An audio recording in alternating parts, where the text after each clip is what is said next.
5 seconds. Comments.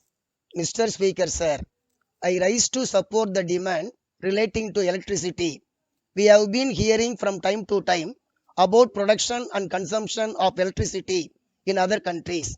In this connection, it has been pointed out that we must not be complacent about what we have achieved in this regard. I would like to point out that it is one thing to say that there is still a long way to go, and it is a different thing to say that we have not done anything at all.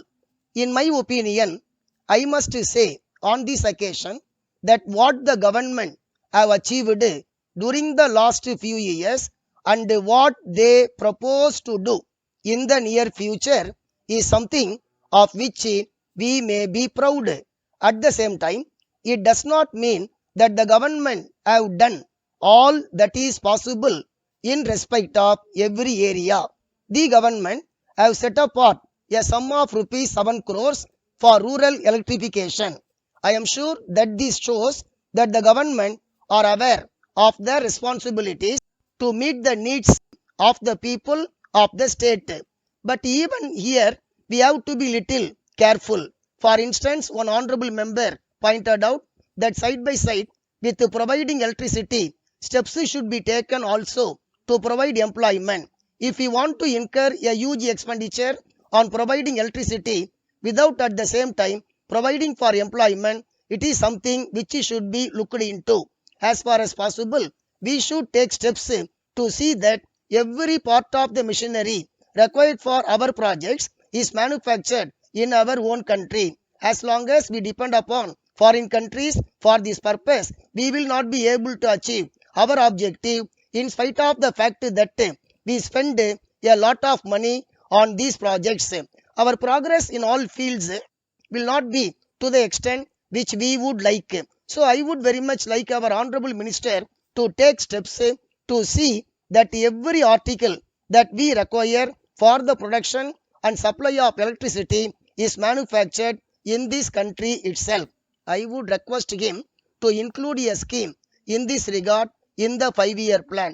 Then it is said by some people that the hydroelectric resources in the state are being exhausted.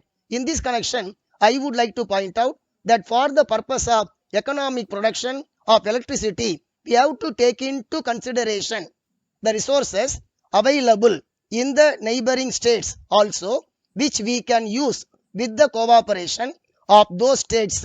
I hope that the Honorable Minister will take necessary steps in the matter. I am glad that the Honorable Minister has laid stress on the fact that the electricity department is being run as a commercial proposition. But I do not know whether the peoples working in the department realize this. No doubt it has to be looked at as a commercial enterprise. If we want to run it as a commercial enterprise, steps must be taken to economize as far as possible and whenever necessary. At the same time, we must also try to increase the revenue by selling more power. We must also take necessary steps to spread the use of electricity to the maximum extent possible. In this connection, I must point out that the interest of the consumers also should be taken into consideration. The government must take all steps to encourage the people to use more and more power. Unless the people begin to use more and more power, the objective of the government cannot be achieved. At the same time, the government must also see whether it is possible to make economies. It is said that there should be a return in respect of certain works to the extent of about 10%. But we must take note of the fact that this represents 3% interest and the other charges. That is why I want the government to look into the matter and see whether the overhead charges can be reduced. I am of the opinion that if only the government take care to reduce the overhead charges to make some economies in some respects and at the same time reduce the rates and encourage the people to use electricity more and more, they can easily achieve their objective.